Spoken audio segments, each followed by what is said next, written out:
Good morning. Welcome to Get Real America. I'm Brittany Brown. I'm Bill Edwards. As we get real and get down to the nitty gritty of stories that you might see peripherally, but that's just the tip of the iceberg. We get down to the rest of it.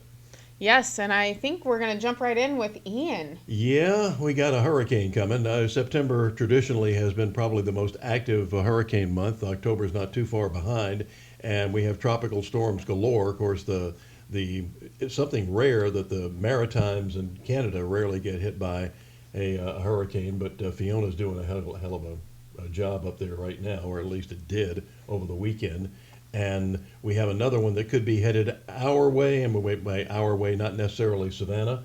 There's no need to panic at this point. I'll tell you how to get prepared. In fact, we keep telling everybody this ain't nothing new. It's like Christmas. It's going to come December 25th, whether you're ready for it or not.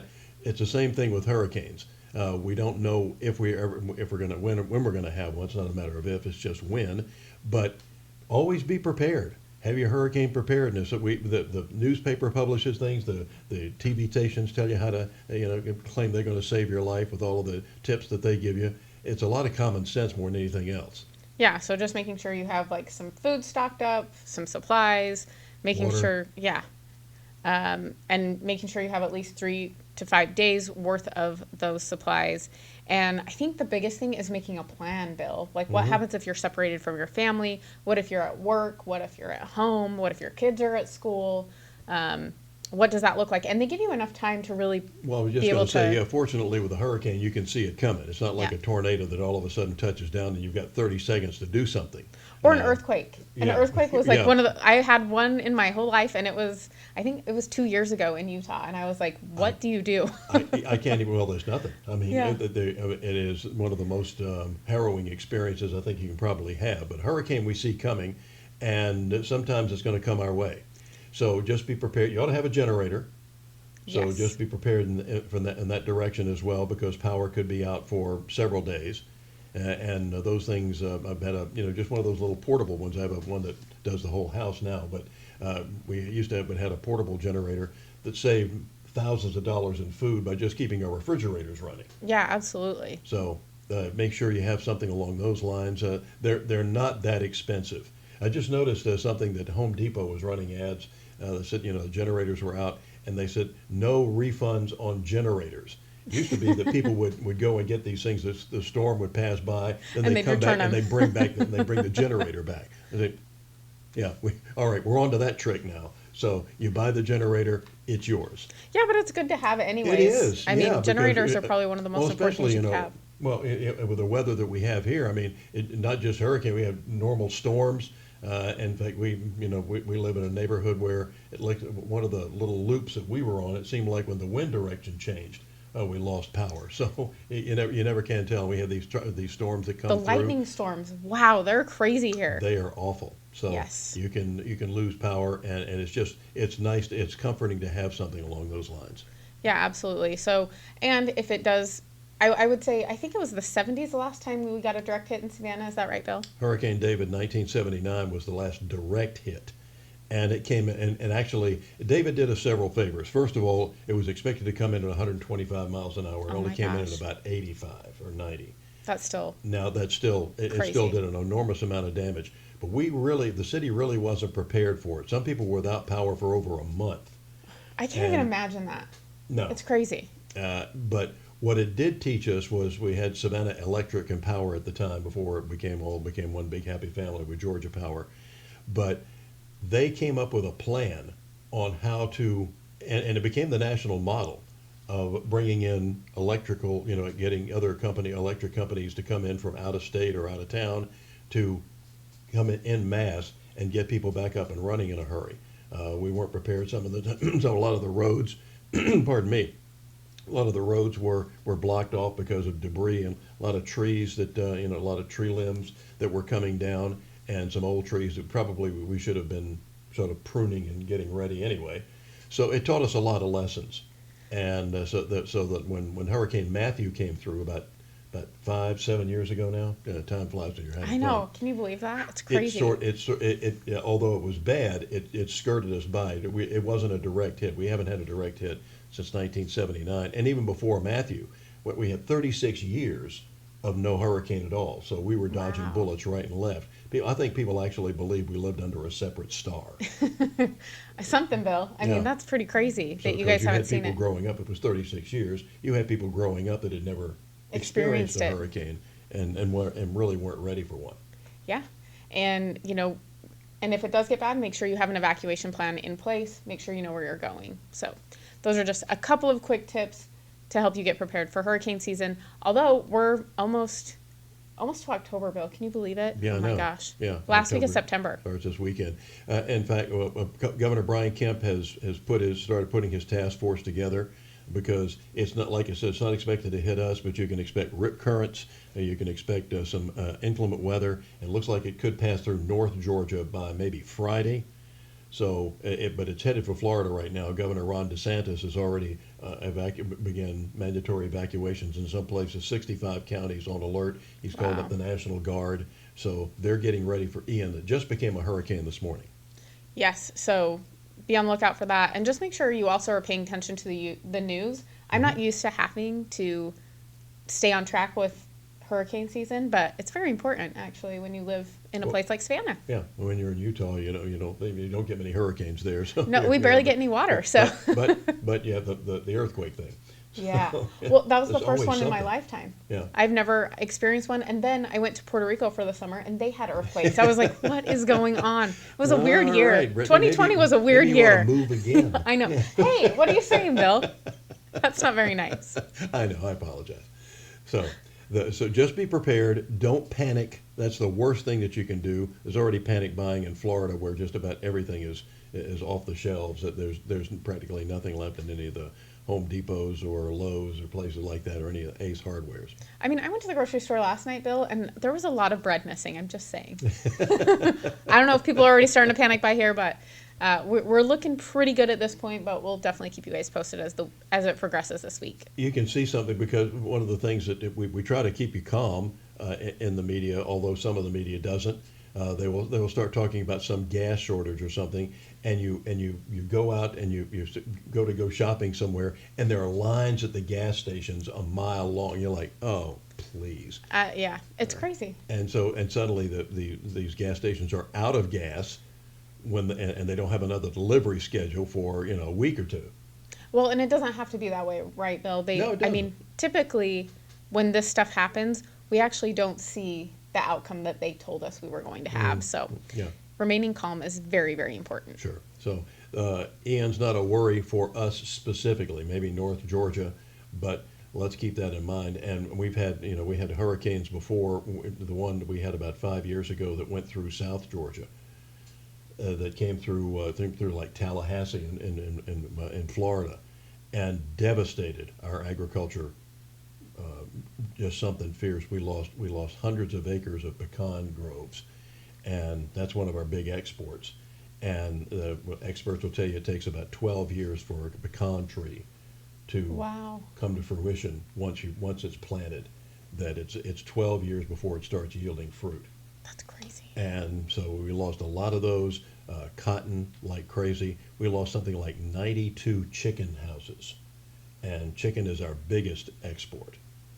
And so it really devastated our agriculture. And it took, and this is when President Trump was in office, and Sonny Perdue was our agriculture commissioner. They were getting their knees bloody, begging Congress to get our farmers some relief. We should have told them that Russia was attacking or something. Right. But it took months to get our farmers some relief. They said, we can't replant, we can't rebuild. We don't have that kind of money. Would you please help us out? It finally came through, but gee whiz, jumping through the hoops of fire was unbelievable. That's how it usually is with the government, unless it goes to a Oh, foreign yeah. nation, and then they can write the check really quickly. So Yeah. it's amazing how that happens. Speaking of which, the head of the Black Farmers Union was speaking before Congress the other day and said, "You're killing us. You're sending you can send all these millions of dollars to Ukrainian farmers. I can't get my tractor fixed. It's so old they don't have parts for it anymore." Well, not only that, they don't have the money for fertilizer. I mean, a lot of farmers didn't even plant their whole crop this year because they couldn't yeah. afford the fertilizer for it, and they didn't have enough. So I mean, we've seen some food shortages in the past.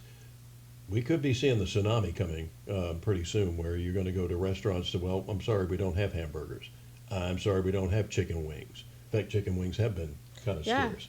chicken wings have been. You go to a restaurant, Mhm. and sometimes up front they'll say we're actually out of all of this stuff, This, and it's this, like, and this. yeah, it's like, oh, well, I came here specifically for that thing, so that's kind of disappointing, right? But I think with that bill, I think that everyone needs to also be patient with people. Mhm. It's not their fault that there are these shortages, and like, I've seen people be straight up rude to servers, to people in yeah. grocery stores over this stuff, and it's like, we all just need to learn to be patient and understand that, guess what? We've lived really good for a really long time, and sometimes things are not going to be available like they used to be. So A just how it morning, is. Yeah, I'm a morning radio show several years back when this pandemic thing first started, and a lot of the fast food places were open just through the drive-through, and you might have been on a 45-minute to an hour wait at the drive-through. Yep. And I mentioned on the air, I said, and when you get to that window, you thank the people for coming to work, and you thank them for what they do, and if they gave you French fries instead of tater tots or something, don't make it a federal case. Yeah. Just take it and go, and thank them for being there, and you might want to give them a little extra tip or something. I had a franchise owner of the Popeyes in one of the nearby communities call me up and thank me. He said, "You'd be surprised." He said, I want to thank you for saying that, because he said, we have our people that come in, and he said, like everybody else, we're very short staffed. We can't open the restaurant itself. We just have the drive through. He said, you'd be surprised at how rude people are because they had to wait 15 minutes or something. Yes. Well, my mom is actually in operations over 19 stores of Wendy's in the West, and I will tell you what, 2020 was one of their hardest years. They're still working on getting out of it. Oh, There's yeah. still some stores that they can only have the drive-through open, and people get upset, but it's also, you have to remember, number one, it's a food safety concern when you don't have enough people, like to make sure that everything is managed properly. So sometimes they only have enough people to open the drive-through, which is also very sad for truckers. My mom has a soft spot for them, so she will allow them to come to the dining room and order just because they don't have a choice. They can't. Yeah. Can you imagine them trying to take an 18-wheeler through the drive-through? And then there's a safety concern with them walking up to the window because they don't want them to get hit. So there's a lot of things, and truckers are usually the ones eating fast food because they're on the road all the time. So sometimes it's their only place they can get a hot meal. So And remember, if it weren't for the truckers, there wouldn't be anything on the shelf. correct. There wouldn't be anything at Wendy's or, fill in the blank. Yes, absolutely. So thank you. We said it in many occasions. I always thanked our port workers. Georgia ports worked 24/7 through this entire pandemic crap, Yeah. and they didn't. And they didn't. We didn't hear any complaints. And had they not, there would have been a lot more shortages, because they supply a lot of stuff for not only the southeast here in Georgia, but around the rest of the country as well, on the eastern coast. So it's a huge port. It is fast growing, and they were 24/7. And when I heard that Los Angeles was thinking about going to 24/7, and I said, "What? They How can work you- 24/7 now?" Are you actually surprised? California, No. they do everything backwards. And I just also want to go back to the people that are showing up for work are the ones that are working 7 days a week, 12-hour days. So just be Or kind longer. to people. Yeah, just be kind to people, because they're doing the best they can. And sometimes they're overworked, they're underpaid. So we just need to learn to be nicer to people. And sometimes, you have to admire the people that do come to work. There was a story just recently in a nearby community here of Richmond Hill, and the Dunkin' Donuts line was really long outside, as surprise Yeah. for breakfast. And this one lady stopped. She'd been in the line for about a half an hour. She says, "I want to see what's wrong." She actually goes in, and there was one 18-year-old young lady Oh, doing the whole thing. She was doing the drive-through. She was working the The counter. front. And so when she walked in, the little girl looked up and smiled at her and said, "Welcome to Dunkin' Donuts." She said, "This girl is working her tail off," and she looks up and she actually gave me a pleasant greeting rather than saying, "Yeah, you're gonna have to wait your turn, lady."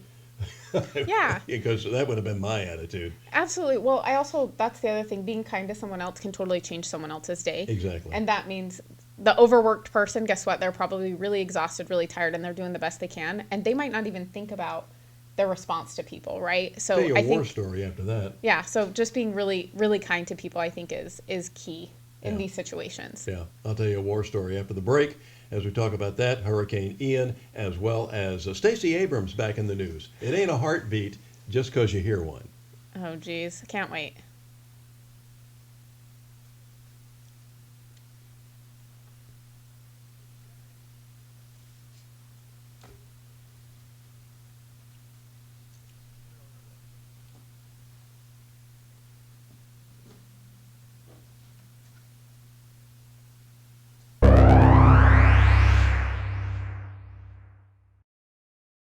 The last 3 years, Georgia's been tested in ways we could never imagine, and it fell to Governor Brian Kemp to successfully lead us during these troubling times. Georgia is still first in the nation for business. Our unemployment rate is the lowest in state history. Today, people come to Georgia to succeed, start a business, raise a family. Kemp has always backed the blue, stopping the radical left from defunding local police. He passed a tough new election integrity bill that, as the governor likes to say, made it easy to vote and hard to cheat. And while some during COVID-19 shut down their economy, Kemp kept our schools and businesses open while keeping Georgians safe. A long list of accomplishments: fighting human trafficking, increasing teacher pay, greater access to quality health care. A governor who works for Georgians. All of us. Governor Brian Kemp.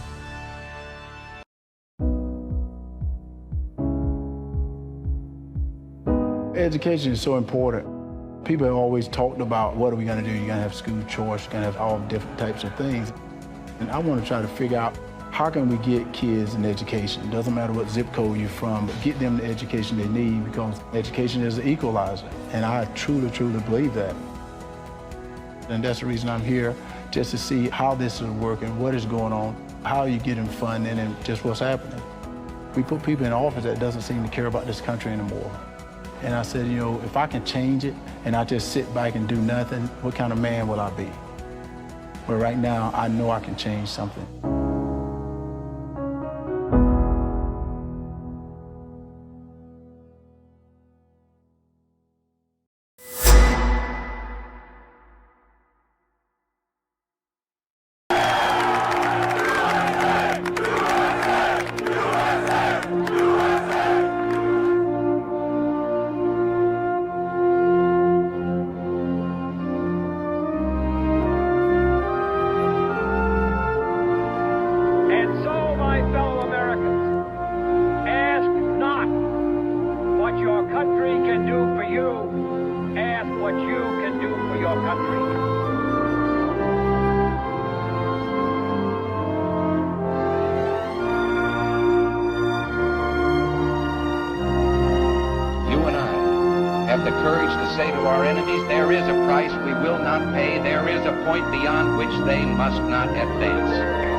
Mr. Gorbachev, tear down this wall.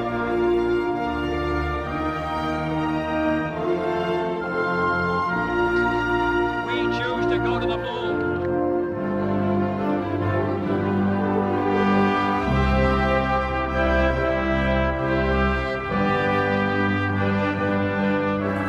I can hear you, the rest of the world hears you, and the people who knock these buildings down will hear all of us.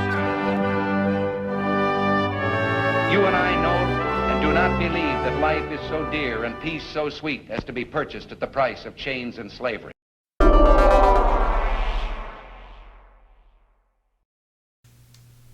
Welcome back. He was remarkable. I mean, I can't get enough of Ronald Reagan's speeches, and his one-liners that you're able to pull out of those speeches are amazing. He was really something else. He didn't gild the lily. He didn't bite his tongue, and he stood up for what he believed in. And that is the reason that when his funeral came along, that there were thousands and thousands and thousands of people lining the streets to say and bid their farewell. Yes, absolutely. And you promised a war story, Bill.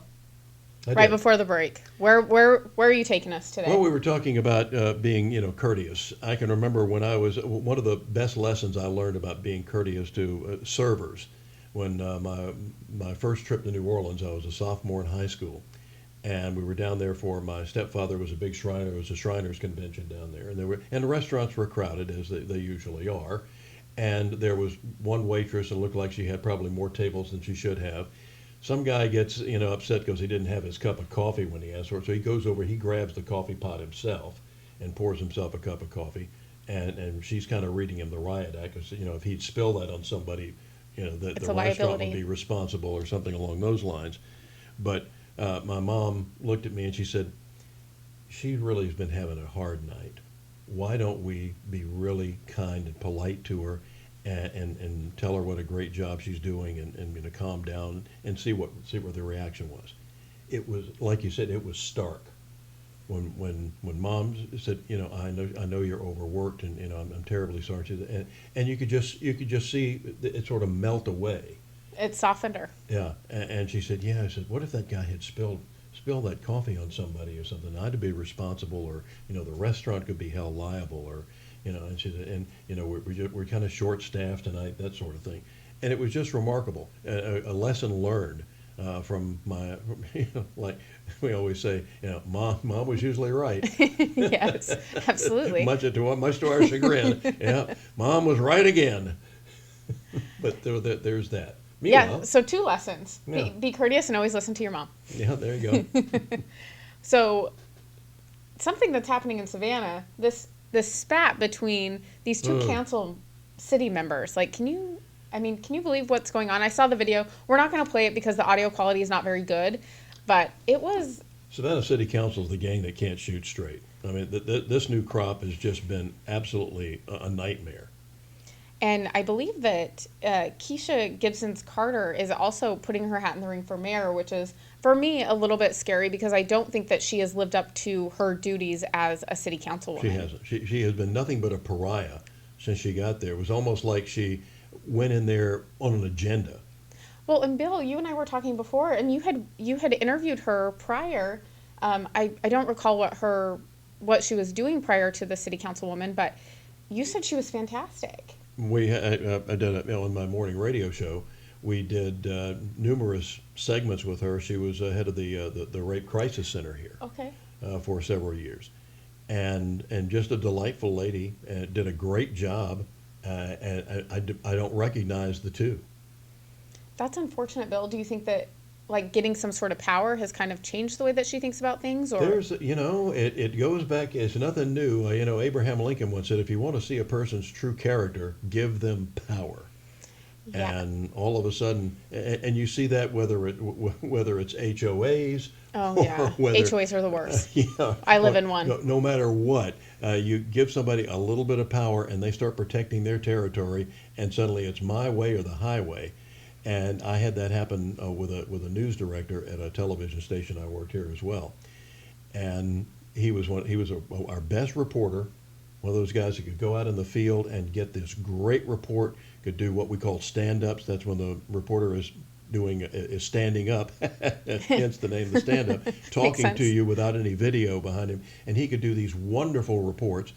Everybody liked him until we made him the news director.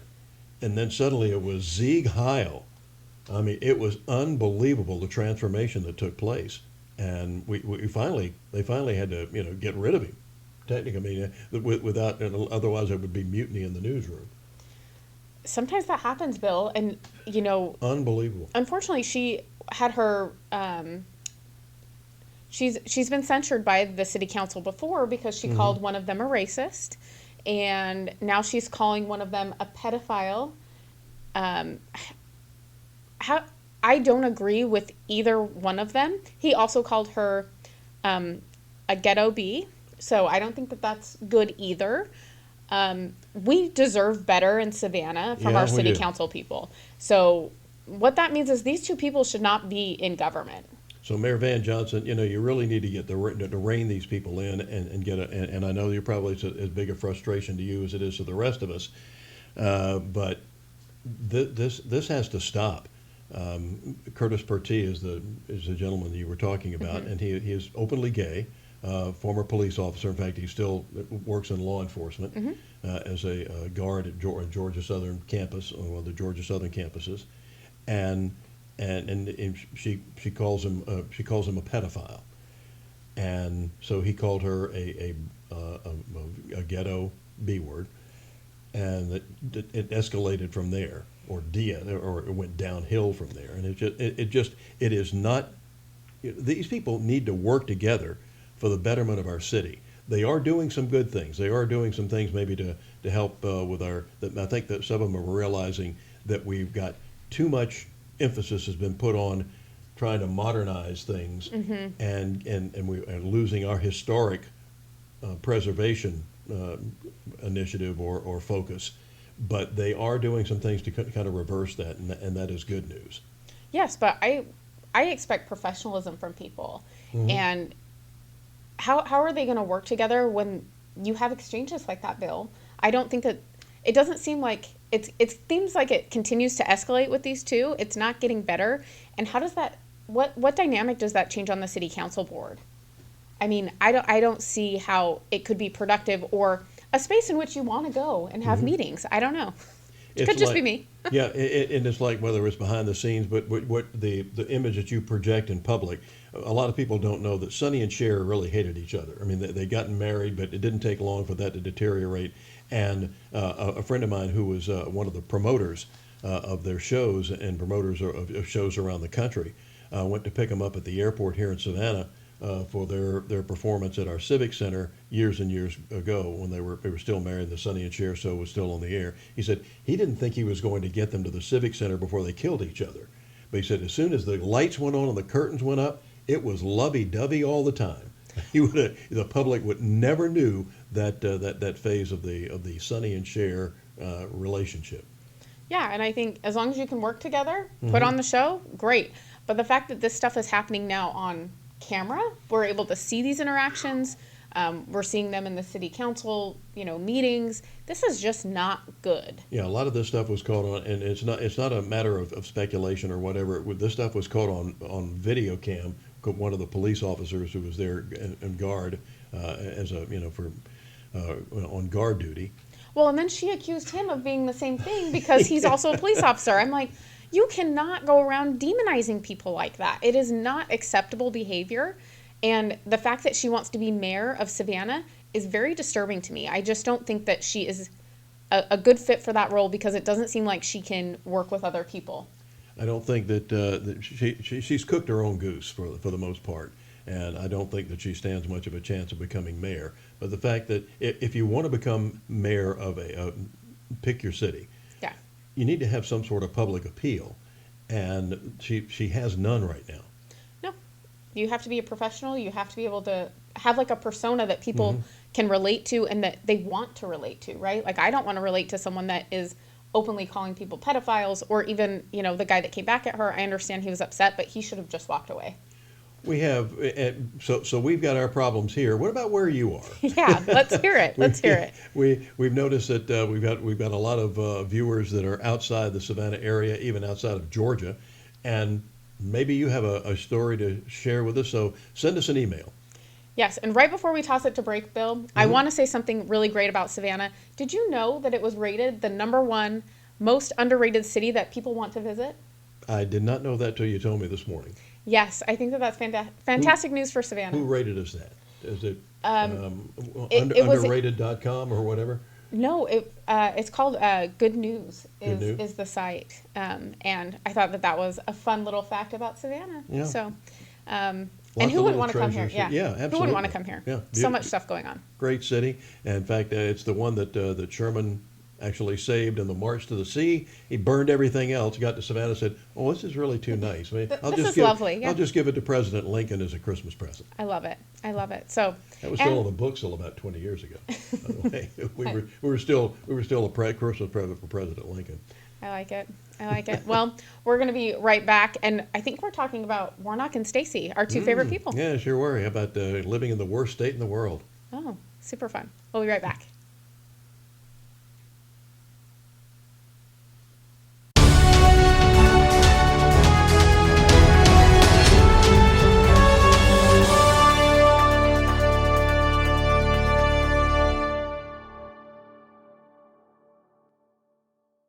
Oh, no, he got a debate. He may not even show up for that one. He made every excuse not to show up. He was making every excuse not to show up. I begged him until I chased him down. And then he decided he was going to show up on October the 14th. So all you be there, October the 14th, he's going to show up and we're going to debate and we're going to see whether he wants to debate if he shows up. I told him to put his big man pants on, and I think he put them on and finally decided to come. So I'm happy that he's going to come in his hometown here in Savannah. So it's going to be a good debate. Sir, you have not agreed to do debates before this one. So you mentioned Senator Warnock, you had to get him to do this one, but he couldn't get you to do other ones. That's not true. That is totally not true. Wait, you got to answer the question. Don't tell a lie. Don't tell a lie. No, I know the question you're going to ask. I haven't agreed to do his debate because his debate wasn't a fair debate, and it's not good to do a fair debate. A fair debate is to do it in front of the voters. And I've agreed. I said, if Senator Warnock come to Savannah, Georgia, in front of people and do the debate, show up, do one. Don't be talking about something else. You haven't even shown up yet. Make sure you show up at this one. If you bring him to this debate, drive him here, do the debate, then we can talk about other stuff. Right now, I don't think he's showing up because he don't want to talk about the issues. You know that. So what kind of preparation are you doing? Talking to the voters, talking to you. You told me I got to prepare, so I'm preparing. I'm this country boy, you know, I'm not that smart. And he's that preacher, he's a smart man, wear these nice suits. So he's gonna show up and embarrass me at the debate October the 14th. And I'm just waiting, you know, I'll show up and I'm gonna do my best. I'm gonna do my best. Congressman Buddy Carter of Georgia says Republicans plan to regain majority in the House, and they're planning ahead. The party is working on what's called the Commitment to America plan. It's based on 4 pillars, one being that we're going to make sure that America is strong, another that our nation is safe, that our future is free, and that our government is accountable. And we've got 7 different task forces working on things like health care, on our economy, on China, on telecommunications. What are we going to do with that? We need legislation. We need a plan on how we're going to address those issues. We also asked Representative Carter about the alleged top secret documents found inside former President Trump's Florida estate. He didn't say much, only telling us that he's more concerned about why federal investigators were looking into Trump. With you mentioning that pillar of government accountability, if there was wrongdoing found or, you know, that something was out of place, do you think that it is worth prosecuting the president, former president, should he have not gone about something correctly? Well, look, that'll be up to the courts. That's why we have a judicial branch and a legislative branch and an executive branch. And the powers of each of those different branches of government are to be decided and have been established for many years. So that'll be up to the court system.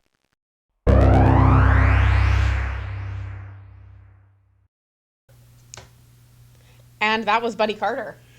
Our 1st District Congressman, who is running for re-election, as all Congress people are, against a gentleman named Wade Herring, who is the Democrat nominee. We haven't heard. It's interesting, Brittany, when during the preliminaries, I heard when I was doing my morning radio show, heard from the Wade Herring people said, we want to be on your show. And we were conservative talk radio. I said, Okay. That's fine. The day before he was supposed to come on, said, his schedule has been rearranged. We'll get back to you. I take it you never heard back from him. Still waiting on the return call. Oh, okay. Well, I think we should expect that. I don't think that we do hear them talk a lot. They did do a, let me get this right, because I would call it pro-abortion, but they call it reproductive rights. Little protest this weekend where Wade Herring, Mayor Van Johnson was there. Of course, Warnock was there. All of the Democrats were there in Savannah this weekend. Reproductive rights, please. I know. We have all these things now about how much we want to change the names of different places because all of a sudden people are offended. We become the United States of the offended. So they're changing the names of high schools from Lincoln, Jefferson, Washington. All of a sudden those are offensive. We're taking the names of Confederate generals off of our military posts like Fort Bragg and places like that, Fort Lee. And so they're replacing them. I think there's one they decided to call Fort Freedom. Oh, give me a break. But nevertheless, let's name it after a general that did something. It was a big accomplishment or something. But let's just don't do it willy-nilly. But all of a sudden, we're changing all these names. Planned Parenthood, you're not Parenthood. When you're killing babies, that ain't parenthood. Please change your name to Planned Infanticide. Well, not only that, I think with the changing of the names of everything, I'm sorry, that is like not even making my top 100 things of To worry things about? I care about at this point in time. We have way bigger issues than, renaming a high school or tearing down statues. And we should be teaching history, not getting rid of it. So, that's just, I'm at least proud of Savannah for keeping our Confederate memorial and Yes. monument Yes. intact at our big park. This big monument to the Confederates who fought in the Civil War. Big monument there that we got for coming in second. Yes. Well, it's a big part of history, right? It and, is. And we should keep that. And, You should learn from history. You don't change it. correct.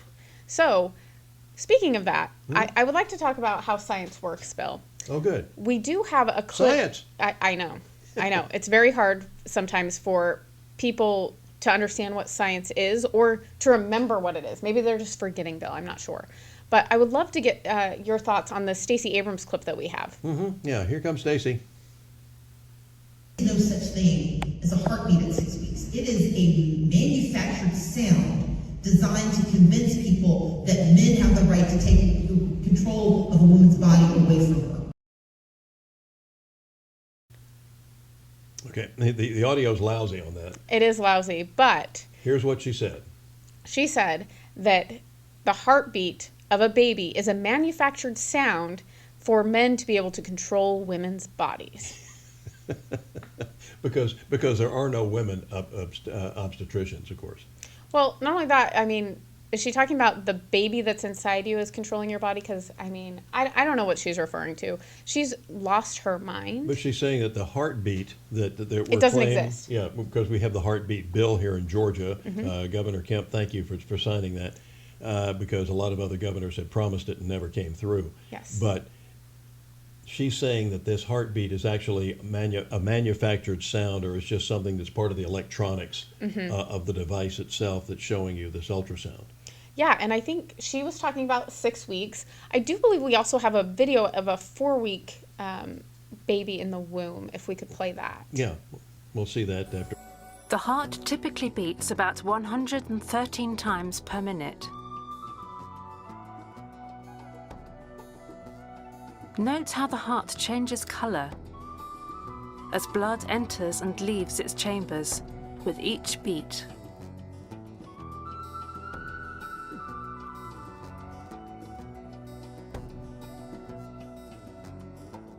The heart will beat approximately 54 million times before birth.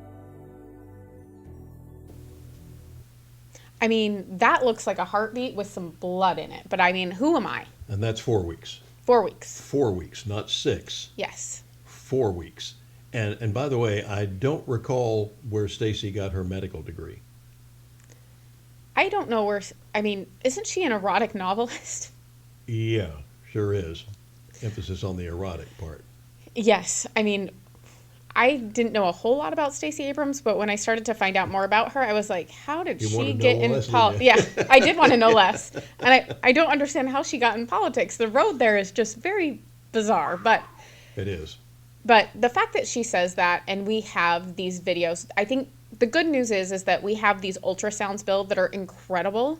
You can see the amount of detail there, and it's actually making people more pro-life because of what they can see in the womb now. And it's not made up. It's not a manufactured sound, Stacey. Because of science. It is science. So she's a science denier. Yes, absolutely. As well as an election denier, which she now denies too. So Yeah. she denies her denial. Yes. That's really good. Yes. Yeah, you can't make this stuff up. yes. So I hope that people kind of call her out on this stuff. But I do know that Planned Parenthood, based on this little thing that Stacey said, they changed their website to now did state they? the same thing. So, the fact that they will take someone like Stacey Abrams, her verbiage from a fundraising event is what that was, and basically change their website based off of something that she said that is not factually true. How do people live with themselves, Bill? Apparently, once again, it goes to show you how much power means, and because she also wants to be president of the United States, which, oh, brother. She might be a little bit more likable than Hillary. I mean, maybe not. I mean, it's a toss-up for me, but people did not like Hillary Clinton, and that's why she didn't win. Yeah, exactly. Likability is a big thing. I mean... Yeah. And in fact, a great book out, just before the 2016 election about Hillary called The Unlikable. It's very fitting. There's yeah, for real. But they keep on going, science deniers, they use that as a pejorative against us on the conservative side for saying that is a heartbeat, that this is a child. Now, science is an ongoing type process. Once upon a time, science said that the incandescent light bulb wasn't possible. Thomas Edison went through something like 2,400 experiments before he finally came up with the incandescent light that science said was impossible at the time. A lot more recently, when my mother was in high school here, she went to Savannah High School here, and the science said that man would never split the atom. Well, proved them wrong, didn't they? So science is changing all the time. What are we finding out with all of when we sent Cassini up to Saturn, when we saw our first pictures of the moons of Jupiter? We saw an active volcano on a moon that was just unbelievable. Once upon a time, I was raised. Science told me that Jupiter had 7 moons. We now know it's got 136 or something at last count or whatever it was. Yeah. Every time we turn around, we've got another moon around Jupiter. Yeah, and I think the other thing going back to that, Bill, is that I'm fine if you believe that you should be able to kill a baby at 6 weeks, 8 weeks, 12 weeks. Okay, if you believe that, just say that. Don't try to change the definition of life. I mean, because when we find organisms on another country or another planet, guess what they say? There's life there. Yeah. So how is that any different? I mean, the thing is they're so hypocritical, and if you just kind of walk yourself through different things, it's like they can't be consistent in anything, Bill. A World War II flight surgeon that I used to interview on numerous occasions, just a delightful gentleman. He was a heart surgeon here and just passed away recently. But he said when he was in medical school, they taught them that if you're treating a pregnant woman, you're treating 2 patients. That was the way it was taught in med school. You were treating 2 patients. And by the way, don't our laws say that if you kill a pregnant woman, you're charged with 2 homicides? Yep, that's correct. And I mean, there have been plenty of, unfortunately, men that have killed their wives or girlfriends that are pregnant, and guess what? They get charged with 2 murders. Yeah. And everybody, and when we have this thing about, well, it's just a tumor, it's just a clump of cells or whatever. No. A clump of cells would have the same DNA as the mom. Mm-hmm. The baby doesn't. And a tumor does not have a heartbeat. It does not have a circulatory system. It does not have a nervous system. Well, you could see that little heart in there, Bill. Yes. Like, it's amazing how they can see everything with these 3D. Well, I'm a frustrated thoracic surgeon. Okay, I really wanted to be a thoracic surgeon, and I was fascinated with the heart as a kid. I read everything I could get my hands on about it. It is the most remarkable organ, about what it does, how it works, how much blood it pumps. How many? 54 million? Did you say 54 million heartbeats before the kid's even born? Yep, that's correct. And this thing, how many gallons? And they used to have the graphic that showed if you took a tanker, a railroad tanker, and said if the heart could be transferred into horsepower within an hour or so, this thing could lift a tanker up off the tracks for a foot and a half or something. It is an incredible organ. It is a muscle, and it never gets tired. It is amazing. It's incredible. It weighs about 3 pounds. It's so crazy. And I think that's, maybe we should teach more about the heart in well, we school. should, yeah. And that when there's a heartbeat, there's probably a human being there. Yes, I would say I think if you took the same rationale and put it to like puppies, I don't think that people would be okay with you killing puppies inside a dog's womb. I'm just saying, Bill, because they definitely believe that we should protect the bald eagle eggs. Well, did you remember, when we come back from the break, we've got another war story to tell you about something along those lines. That's coming up here on Get Real America. We'll be back.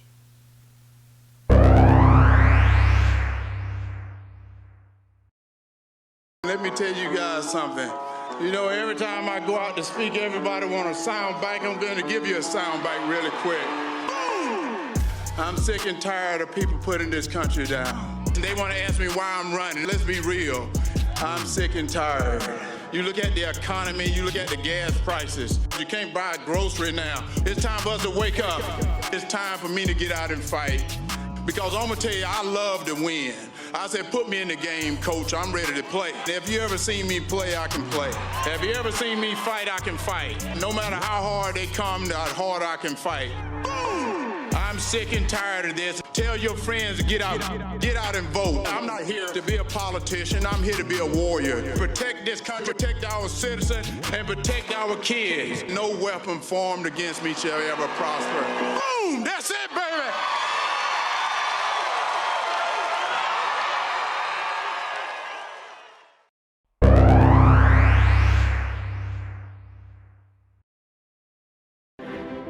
There's 159 counties in the state of Georgia. And since I got into this race, I've been visiting almost every one of them just to hear from the people. They know I'm a winner. They know that I work. Well, the way I'm different is I'm not a politician, never have been. I'm a country boy that grew up in Georgia. I understand Georgia, and I'm gonna fight for Georgia. We gotta get this country back together. We gotta support our police, we gotta support our military. Most of all, we gotta support our citizens. But what I am gonna do is listen to the people. I'm gonna get out here and I'm gonna work for you. And I say what I'm gonna do and I do what I'm gonna say. And we're gonna make things happen.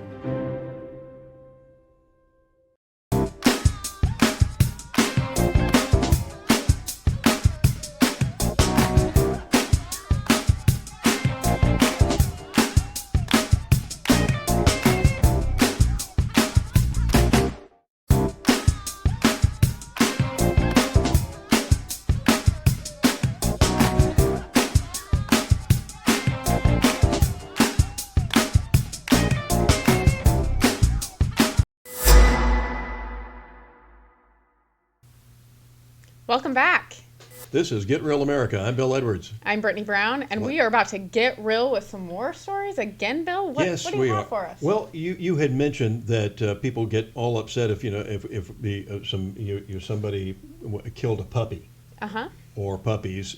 You've heard these horror stories of a guy that said that he saw somebody throwing something away in a dumpster, and he noticed it was moving, and it was a bunch of kittens, or little puppies or something, and people get all upset about that. But abortions, nah, not much. So a few years ago, there was a dentist, and I can't remember where it was, but he had gone on a safari. He paid for the safari. This was a legal hunt. He paid all the fees that he needed to, and somehow he shot this beloved lion, this famous lion that had been part of animal shows and things of that nature. He didn't know that this was the lion he was shooting, but the press made a big deal out of it. Suddenly, he couldn't practice his dentistry anymore. I mean, all of a sudden, thousands of people showed up. Patients canceled their either appointments or their being his dentist. These people are demonstrating outside of his home, outside of his dentist office, and I said, okay, I know it was tragic, it was terrible, but he did everything right. He did what he paid all these fees to do this, and I'm not necessarily in favor of safaris or anything else. I like just watch the animals and stuff and things of that nature, not shoot them. But he did it the way he was supposed to. He did it legally, and unfortunately, it turned out to be a famous lion. Why was it even out where he could shoot it? But yeah, so they're upset about this, but yet we're killing hundreds of thousands of kids every year, and hardly a peep, except out of a few clinics who that are trying to save our women's health clinics that are like our Savannah Thrive clinic here in Savannah is incredible. They help mothers decide how they can either keep the child and raise it, or what alternative options there are, which they do incredible work. And those are now under attack. Absolutely. Well, By some Jane's Revenge. Another one of these radical organizations that calls themselves Jane's Revenge. They have attacked over 100 clinics, pro-life clinics, and zero arrests. Yeah, zero arrests. Zero for these arrests. And here's the latest arrest from the FBI on those. Want to see it again? That means none. Yeah. Zero. However, on Friday, in Pennsylvania, a pro-life activist by the name of Mark Houck, this is a story in the Washington Examiner. It was also this morning that one of the lead stories on Fox and Friends First on the Fox News channel. An FBI SWAT team comes to this guy's house because, what was the story, Brittany? He allegedly assaulted someone a year ago at a Planned Parenthood. At a Planned Parenthood. And he's a member of a Catholic organization that's trying to save children. And they come to another one of these FBI SWAT teams comes to his house and threatens to break the door down if they didn't open it. Keep in mind, they have 7 children. Him and his wife have 7 children. So, I mean, that's got to be terrifying for your family when stuff like this happens. They open the door, and he has at least 5 automatic rifles, assault weapons, as the media loves to call them, pointed at him. And his 7 kids are watching this stuff right up the stairs. The stairs, his wife said, faces the front door, and they hear all this commotion. And they're standing there, and they are horrified. They are terrified. And so this guy gets a SWAT team.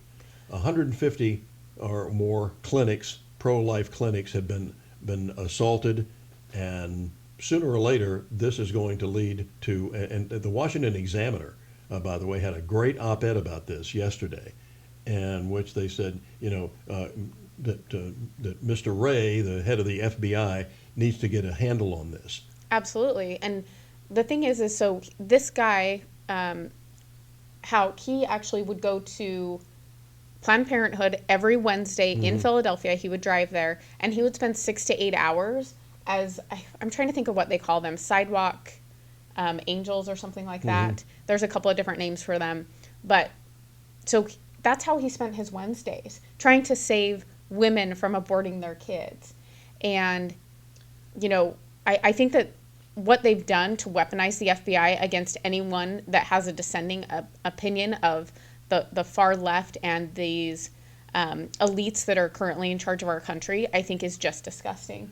Former associate director of the FBI, Chris Schweikert, was on Fox and Friends First this morning, and he said, it disgusts me to talk against the FBI because of the great organization that it was when I was there. But he said my phone is just exploding.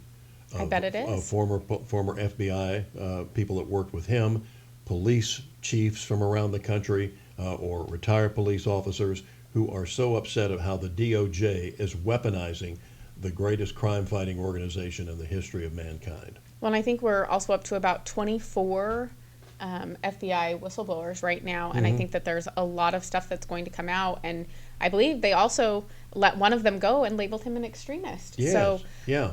Which you're not allowed to do. Whistleblowers have protections, so, I mean, we'll see how this all plays out, Bill, but it's just disgusting. Isn't it amazing about the media or about the FBI or whatever, that they just love whistleblowers? They just love hidden camera investigations until it's turned on them or against the people that they like, and suddenly this is an abuse of power. Yes, they're really good at turning the narrative. But I will say, as of Friday, he was arrested, and as of Sunday, they had set up a SendGo account for him, and their goal is to raise $75,000. Guess how much they raised as of Sunday? So I'm sure that they're up to par this morning, but as of Sunday, 74,000. 74. I mean, the thing is people are trying to do the right thing and donating money to help these people out because they are standing up. They are using their voice. And that's been really difficult for a lot of people to do, especially if you're conservative. So, and you can't use GoFundMe in a lot of these because they've become as woke as the rest of a lot of corporate America and everything else. So that they won't accept the money for causes that they don't approve. right. So Give, Send, Go is a great one. It's one that has really helped a lot of people that are not in this liberal movement that we're seeing. So It is just disgusting what is happening. And the Washington Examiner said it best in their op-ed. They said, if the president doesn't do something about this, if Mr. Wray, if the Director Wray at the FBI doesn't do something about this, then some itchy trigger finger is going to start something, and it is going to be a bloodbath, and the blood will be on their hands. What just for example, just nearby in little old Baxley, Georgia, we had a young lady who was running for governor. Candace Taylor. And she was swatted by somebody calling in that's a false report, and a SWAT team shows up. Now imagine Baxley, Georgia. 12 SWAT officers show up and pass sometime around midnight at her house. Where did all these SWAT officers come from in Baxley, Georgia? But they get there. Had she come to the door with her gun, she could have been killed. Absolutely. They're doing this to Marjorie Taylor Greene, Steve Bannon. I mean, there's a list now. And by the way, that's the object. Make no mistake about it. They're trying to do this. They used to call it suicide by cop or something along those lines. Okay, that is the end game for these radicals. That they're hoping that the police are going to kill these people that they don't like politically. Bill, it's very dangerous. It is extremely dangerous. And the fact that the FBI is not, and the DOJ is not prosecuting any of these Jane's Revenge, or looking for any of these Jane's Revenge people. And you even have the vice president, the border czarina.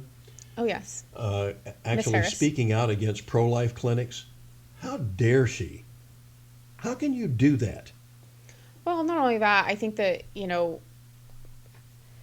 I mean, like I said, just be honest about what you believe in. Planned Parenthood, it's the name is not accurate, but if you believe that you should be able to terminate a child in the womb at 4, 6, 8, 12, I mean, some people are going as far as 9 months, then just say that and let us determine if we share those values. I know a lot of people do not.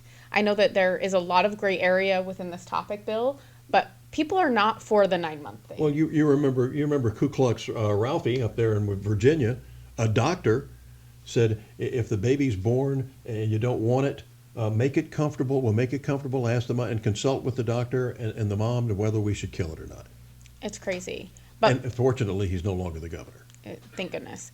But on a lighter note, with this abortion stuff, Lila Rose is doing amazing things. She actually worked in Planned Parenthood, and then once she saw how it was done, she flipped, and now she is doing a lot of outreach, and she was actually on Dr. Phil. Is that his name? Yeah. She was on his show. She took a lot of heat, but she did a really great job, and I think that she's doing good things to really combat this pro-abortion versus pro-life. So there are good things happening. I wish that, we didn't see some of the weaponization of these departments right now.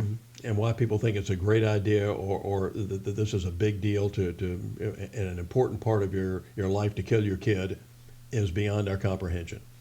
But we'll be back to talk about more tomorrow. So remember to follow us on YouTube, Vimeo, Spotify, Apple, anywhere you get your podcasts. We'll be here. Sure enough. Till we say something they don't like, and then we'll have to find something else. But we'll be on Rumble then. Yep, we'll see you then. Have a good day.